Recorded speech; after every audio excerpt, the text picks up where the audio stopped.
ভাগ্য, কত সুন্দর শব্দ এই ভাগ্য। কিন্তু যতটা সুন্দর ঠিক ততটাই রহস্যময় এই শব্দ। কখন কি হবে কেউ জানে না। লোকে বলে যে ভাগ্যে যা লেখা আছে তার চেয়ে বেশি কিছুই পাওয়া যায় না, তার চেয়ে কমও কিছুই পাওয়া যায় না। নিয়তির যা রচনা তা কখনো মোছা যায় না।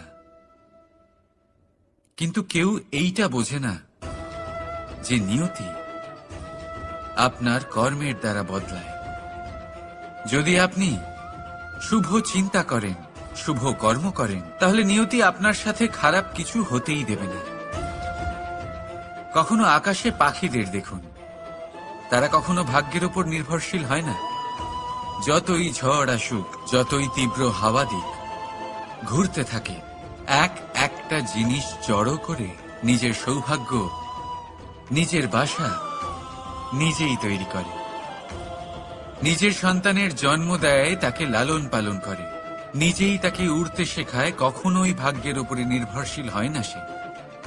এই বিষয়টা আমাদেরও শিখতে হবে।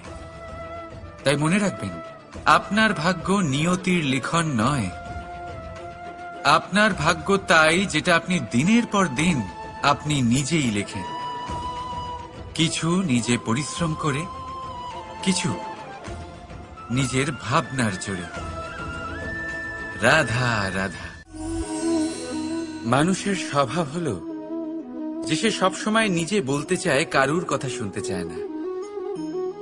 কিন্তু তার এই স্বভাব তাকে এক বিশাল বড় জ্ঞানের থেকে দূরে সরিয়ে রাখে, সামনের মানুষের ব্যক্তিত্বের জ্ঞানের থেকে দূরে। তাই যদি আপনি কাউকে চিনতে চান, কাউকে বুঝতে চান, তাকে থামাবেন না, শুধু বলতে দিন। কারণ একজন ব্যক্তির ব্যক্তিত্ব লুকিয়ে থাকে তার কথার মধ্যে, আর তার আসল পরিচয় লুকিয়ে থাকে তার শব্দের পেছনে। বলতে দিন, আস্তে আস্তে আপনি সব বুঝতে পারবেন। এটাই তফাৎ হলো একজন সাধারণ মানব আর একজন মহামানবের মধ্যে। এক যে কাউকে বলতে দেয় না, আর এক যে সবার কথা শোনে। তাহলে সিদ্ধান্ত আপনার, আপনি কি সাধারণ হতে চান না অসাধারণ? কারণ এই ভবিষ্যৎ আপনার। রাধা রাধা। ভাগ্য আর কর্ম, এই দুই এমন শব্দ যাকে ঘিরে সমগ্র সংসার।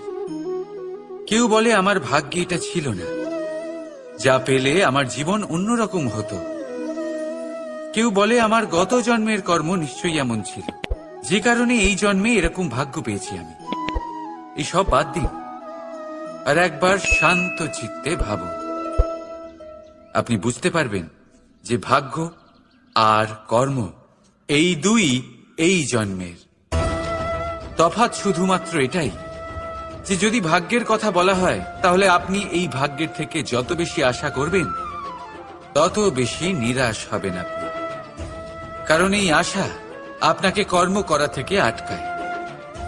যদি কথা বলা হয় কর্মের, তাহলে নিজের কর্মের প্রতি যত বিশ্বাস রাখবেন তত বেশি সফলতা আপনার কাছে আসবে।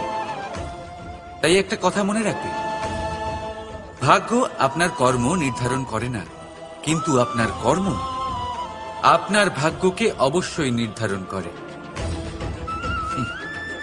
রাধা রাধা। এই সংসারে আলোর উৎস কি? সূর্য। এই সংসারে মিষ্টি জলের উৎস কি? নদী। এই সংসারে উচ্চতার প্রতীক কি হয়? হিমালয় পর্বত। আমরাও জীবনে এরকমই হতে চাই, সূর্যের মতো তেজস্বী হতে চাই, নদীর মতো পূজনীয় হতে চাই, হিমালয় পর্বতের মতো উচ্চতা লাভ করতে চাই। সব ঠিক আছে, কিন্তু তার জন্য আমরা কাজ কি করি? যদি এরকম আমরা হতে চাই, তাহলে সবার আগে সূর্যের মতো নিজেকে উজ্জ্বল করুন। সূর্যের সব থেকে বেশি আলো নিজের অন্তরে থাকে। নদীর মতো নিজের পথ নিজেই তৈরি করুন। পাথরের সাথে ধাক্কা খাওয়ার পরেও থেমে না যাওয়া শিখুন। হিমালয় পর্বতের মতো উচ্চতা লাভ করতে হলে সেটার মতো অটল থাকতে শিখুন। একটা কথা অবশ্যই মনে রাখবেন, নিজেকে জ্বালাবেন তবেই সংসারকে আলোকিত করতে পারবেন। রাধা রাধা। প্রতীক্ষা, প্রয়াস, এই দুই জীবনের অভিন্ন অঙ্গ। দেখতে গেলে আমরা জীবনে কারোর না কারোর প্রতীক্ষা অবশ্যই করি। সে কোনো ব্যক্তি হোক বা সময় হোক বা কোনো ভাবনা, সবকিছুই হতে পারে। আর দেখতে গেলে সব সময় কেউ না কেউ কিছু প্রয়াসও করে চলেছে। যেমন সাফল্য আসার প্রতীক্ষা, বিফলতা যাতে না আসে তার জন্য প্রয়াস, সুখ আসার প্রতীক্ষা, দুঃখ যাতে না আসে তার জন্য প্রয়াস। এবার প্রতীক্ষা আর প্রয়াসের মধ্যে এক ঘনিষ্ঠ সম্পর্ক রয়েছে, আর তা হল যিনি প্রতীক্ষা করেন তিনি ঠিক তাই পান যা একজন প্রয়াস করা ব্যক্তি পেছনে ফেলে আসে। তাই প্রতীক্ষা নয়, প্রয়াস করুন। এই প্রয়াসের মধ্যেই সুখের চাবিকাঠি রয়েছে। রাধা রাধা। মানুষ কর্ম করেন। আমি বারংবার বলি যে ফলের আশা করবেন না। তাও মানুষ কোথাও না কোথাও নিজের কর্মের বদলে কোনো না কোনো ফলের আশা অবশ্যই রাখেন। কখনো তিনি সফল হন, কখনো অসফল। সেই জন্যই আমি বলি যে ফলের আশা কখনো রাখবেন না, কারণ সাফল্য বা অসফলতা মনের মধ্যে রাখলে কখনো কোনো লাভ হয় না। যদি সাফল্য মনের মধ্যে রাখেন তাহলে অহংকার জন্ম নেবে। যদি অসফলতা মনের মধ্যে রাখেন তাহলে এক হীনমন্যতায় আপনি ভুগবেন, যা দিয়ে কোনো শুভকর্ম হবে না। সেই জন্য শুধুই কর্ম করে যান, কর্মেই মগ্ন থাকুন। আর আসুন আমার সাথে ভালোবেসে বলুন, রাধা রাধা। বন্ধু আর শত্রু প্রত্যেকের জীবনের একটা বড় অংশ এর উপরে নির্ভরশীল হয়ে থাকে।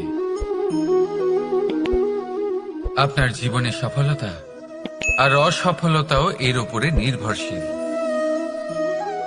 কিন্তু এই বন্ধু এবং শত্রুদের খুঁজে পাওয়ার জন্য আপনাদের বাইরে যাওয়ার প্রয়োজন নেই, কারণ এরা স্বয়ং আপনার ভেতরেই আছে। আপনি যদি বিনম্র থাকেন, যদি আপনি নিরন্তর প্রয়াস করতে পারেন, তাহলে আপনার কোনো বন্ধুর প্রয়োজন নেই।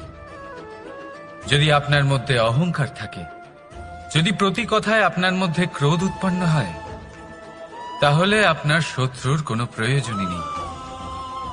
নিজের অন্তরের এই বন্ধু ও শত্রুকে চিনুন, আর আমার সাথে ভালোবেসে বলুন, রাধা রাধা। একে চিনতে পারলেন? একে কুঠার বলা হয়। আপনারা জীবনে কোথাও না কোথাও কোনো না কোনো রূপে এটা দেখেই থাকবেন। একটা ব্যাপার নিশ্চিত, এই কুঠার ছাড়া কোনো বৃক্ষকে কাটতে পারা সরল নয়। এবার আপনি কখনো এটা ভেবেছেন, এই কুঠার এর এই অংশ, এর মুখটাই যদি না থাকে তাহলে কি হবে? এ শুধুমাত্র কোনো বৃক্ষই নয়, তার কোনো ডালও কাটতে সক্ষম হবে না। এবারে ভাবুন, এই শুকনো কাঠের হাতল এ আমরা কোত্থেকে পেলাম? কোনো এক বৃক্ষ থেকেই। সেই ডাল যাকে কেটে ফেলা হয়েছিল এক বৃক্ষকে কাটার জন্য, এই ডালই শস্ত্ররূপে প্রস্তুত। আমাদের জীবনে আমাদের প্রিয়জন, আমাদের আপনজন যখন সময় কখনো কখনো তাদের সঙ্গ না দেয়, যদি তারা দৈন্য দশায় থাকেন, তাহলে তাদের সঙ্গ কখনো ছাড়বেন না। ওনাদের প্রয়োজন শুধুমাত্র মনোবল।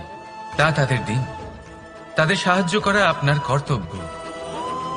হয়তো তাদের সাথে থেকে আপনার কোনো লাভ হবে না, কিন্তু তাদের দূরে থাকাতে আপনার ক্ষতি অবশ্যই হতে পারে।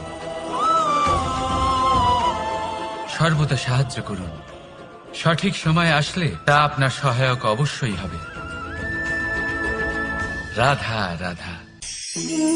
আমাদের মধ্যে বেশিরভাগ মানুষেরই এই অভিযোগ থাকে যে মানুষ তখনই আমাদের স্মরণ করেন যখন সেই সময় আসে যখন আমাদেরকে প্রয়োজন হয়, যখন কোনো কাজ থাকে, যখন এই সময় পেরিয়ে যায়, তাদের কার্যসিদ্ধি হয়ে যায়, তারা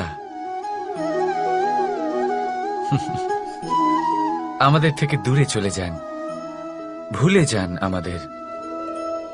এবার এই বিষয়ে ভেবে খারাপ অবশ্যই লাগে। এই পরিস্থিতিকেই অন্য এক দৃষ্টিভঙ্গি দিয়ে দেখার চেষ্টা করুন। মনে রাখবেন, মানুষ প্রদীপের সন্ধান তখনই করেন